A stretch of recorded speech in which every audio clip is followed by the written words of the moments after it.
ये कहानी है लखन और बिरजू नाम के दो दोस्तों की। बिरजू और लखन दोनों ही बचपन के पक्के दोस्त थे। समय के साथ साथ अब दोनों बड़े हो चुके थे और दोनों की शादी हो चुकी थी। लखन की पत्नी का नाम सीमा है और उनकी एक प्यारी सी बेटी है। लखन की पत्नी सीमा बहुत समझदार और सहनशील है। बिरजू की पत्नी का नाम अनुराधा है। उनको दो प्यारे से बच्चे हैं। लखन और बिरजू दोनों ही बड़े व्यापारियों के दुकानों पर मजदूरी करते थे और मजदूरी से जो पैसे आते वह दोनों अपनी अपनी पत्नियों को दे देते थे। लेकिन कुछ समय से लखन के पास कोई काम नहीं था, जिससे उनके घर में बहुत परेशानी हो रही थी। आखिर ऐसे कब तक चलेगा? हमें खर्चा चलाने के लिए पैसे की जरूरत है। मेरे पास माँ के दिए जो कंगन थे उसे गिरवी रखकर इस हफ्ते का राशन जैसे तैसे लेकर आई हूँ। अब ऐसा और नहीं चलेगा। तुम कब से घर पर बैठे हो?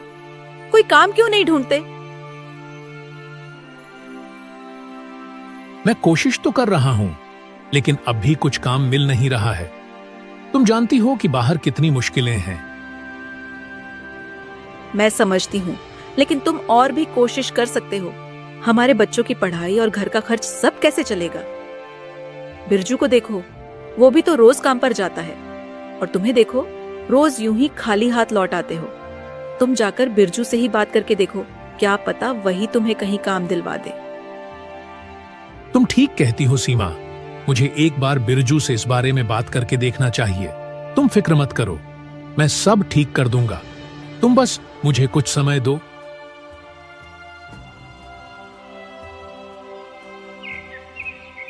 अगली सुबह लखन बिरजू के घर जाता है।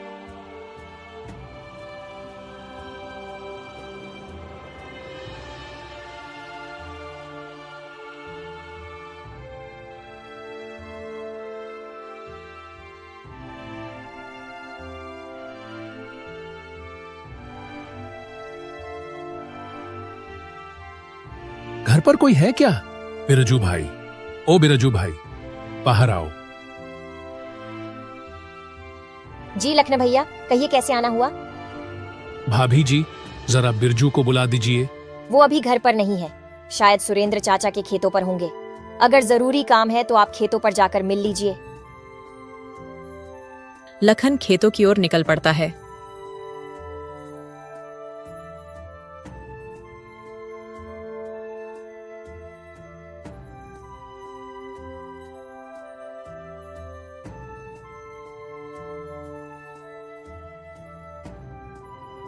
बिरजू, क्या तुम्हारे यहाँ काम करने की कोई जगह है? मुझे भी कोई नौकरी मिल जाए तो अच्छा रहेगा। देख लखन, मुझे तो इस बारे में ज्यादा पता नहीं है, लेकिन अगर तुम चाहो तो मेरे साथ सेठ जी के पास चल सकते हो। हम उनसे बात कर सकते हैं। अगर कोई काम होगा तो तुम्हें जरूर रख लेंगे। अच्छा है बिरजू, मैं तो बस किसी भी तरह से काम करना चाहता हूँ। चलो, हम सुबह ही चल पड़ते हैं। हाँ ठीक है, कल सुबह जल्दी मिलते हैं।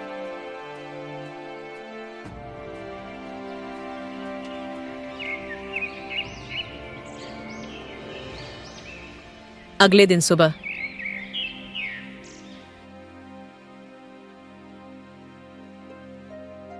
लखन, आ गए तुम? चलो चलते हैं सेठ जी के पास। हाँ बिरजू भाई, मैं तैयार हूँ। बाजार चलते हैं और वहीं उनसे बात करेंगे। दोनों दोस्त काम की तलाश में जंगल के रास्ते निकल पड़ते हैं। रास्ता काफी लंबा था। उन्हें चलते चलते काफी समय बीत गया था। तभी अचानक आसमान में जोरदार बादल गरजने की आवाज गूंजती है और देखते ही देखते जोरदार बारिश शुरू हो जाती है। जोरदार बारिश होने की वजह से लखन और बिरजू दोनों वहीं एक पेड़ के पास रुक जाते हैं। भाई बिरजू, बारिश तो बहुत ज्यादा बढ़ गई है। अगर इतनी ज्यादा बारिश में आगे बढ़ेंगे तो हम बीमार पड़ जाएंगे। हमें अभी कुछ देर यहीं रुकना होगा।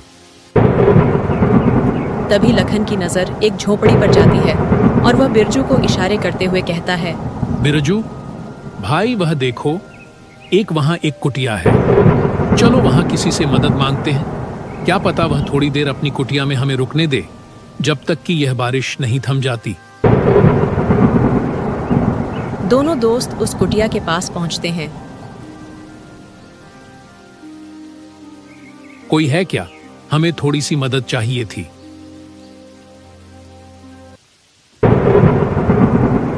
हाँ बेटा, अंदर आ जाओ। जब दोनों अंदर आते हैं तो उन्होंने देखा कि अंदर एक बूढ़ी माँ बैठी हुई थी।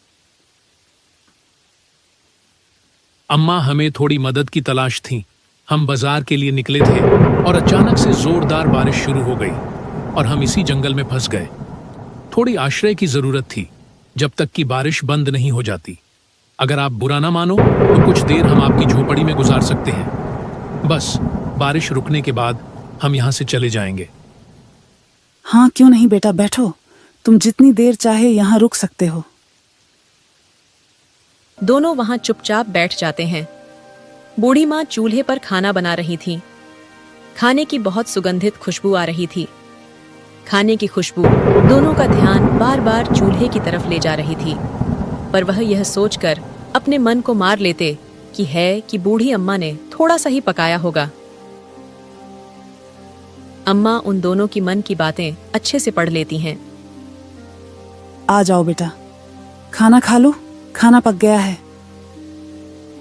दोनों का मन तो खाने के लिए काफी कर रहा था, पर वह अपने मन को टालते हुए कहते हैं, नहीं अम्मा, आप खाओ। आपने तो थोड़ा ही खाना पकाया होगा, पहले आप खा लो। बेटा, यहाँ पर हम तीनों के लिए ही पर्याप्त खाना है। आओ खा लो।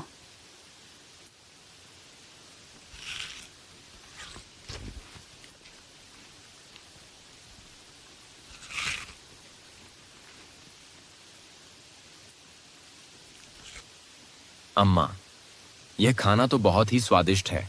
ऐसा स्वाद तो हमने आज से पहले कभी नहीं चखा। अम्मा, आप यहाँ इतने घने जंगल में अकेले रहते हो, आपका क्या कोई परिवार नहीं है?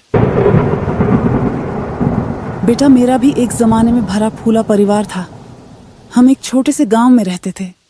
एक दिन अचानक से उस गांव में भयंकर तूफान के साथ बाढ़ आया और मेरे पति, बेटे, बहू, पोते सबको बहा ले गया। बस मैं ही बच गई और अब मैं इस जंगल में रहती हूँ। मेरा अपना कोई नहीं है। अम्मा, आप इतने घने जंगल में अकेले कैसे रहती हैं? अम्मा, आपको डर नहीं लगता? बेटा, डर किस चीज का? बस शुरू शुरू में थोड़ा सा अकेलापन सा लगता था, मगर अब इन सब की मुझे आदत सी हो गई है। अम्मा, अगर आप बुरा ना मानो तो आप हमारे घर चलकर रह सकते हो। मेरे घर में मेरी पत्नी और मेरे बच्चे हैं। मेरी माँ बहुत जल्दी मुझे छोड़कर चली गई। अगर आप हमारे साथ चलोगी तो मुझे बहुत खुशी होगी। आपको यहाँ इस घने जंगल में रहने की कोई जरूरत नहीं। अम्मा, आप मेरे साथ चलो। अम्मा लखन की तरफ देखती हैं। नहीं बेटा, अब मैं यही खुश हूँ। ये जंगल ही मेरा घर है। मुझे अब इस शांति भरे माहौल में ही रहना अच्छा लगता है। पर तुमने मुझसे पूछा, मुझे बहुत अच्छा लगा। थोड़ी देर में बारिश थम जाती है। अच्छा अम्मा, बारिश थम गई है, अब हम चलते हैं। अम्मा, एक बार आप फिर सोच लीजिए। अगर आप हमारे साथ चलना चाहे तो आप चल सकती हैं। नहीं बेटा, तुम्हारा शुक्रिया, पर मैं यहीं पर खुश हूँ। ये जंगल ही अब मेरा घर है। अम्मा, आज्ञा दीजिए, अब हम चलते हैं। रुको बेटा, तुम मुझे बहुत ही नेक दिल लगे हो। मैं तुम दोनों को कुछ देना चाहती हूँ।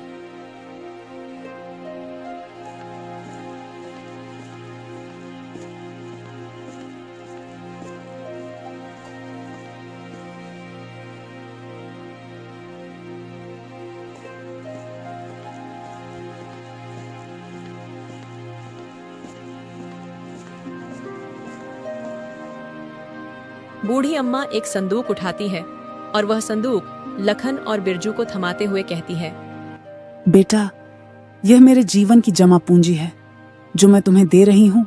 मैं तो बूढ़ी हो चुकी हूँ, अब मेरे यह किसी काम की नहीं। तुम दोनों इसे रख सकते हो और इसमें जो भी है उसे तुम आपस में आधा आधा बांट लेना।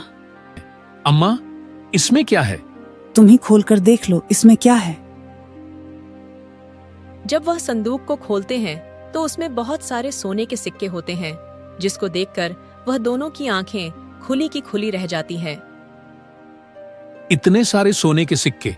अम्मा, आप इतने सारे सोने के सिक्के हमें क्यों दे रही है? बेटा मेरा, अब यहाँ कोई अपना है ही नहीं और तुम मुझे बहुत नेक दिल इंसान लगे और तुम्हारे पहनावे से तुम काफी गरीब और असहाय प्रतीत हो रहे हो। इसीलिए मैंने तुम्हें यह देने का निर्णय लिया है। अब तुम दोनों इसे रख सकते हो। इस पर तुम दोनों का बराबर का हक है। दोनों बूढ़ी अम्मा को धन्यवाद कहकर वहां से अपने गांव के लिए रवाना हो जाते हैं। आज वह दोनों बहुत खुश थे। उनके हाथ एक सोने की खदान जो लग गई थी। दोनों अपने अलग अलग सपने सजा रहे थे। इन पैसों से मैं सबसे पहले अपना एक छोटा सा कारोबार खोलूंगा और हाँ, अपना एक सुंदर सा घर भी बनाऊंगा। इसमें एक सुंदर सा शीशा भी लगाऊंगा। मेरी पत्नी को शीशा देखना बहुत पसंद है ना। और अपनी बिटिया के लिए एक सुंदर बस्ता भी लाऊंगा।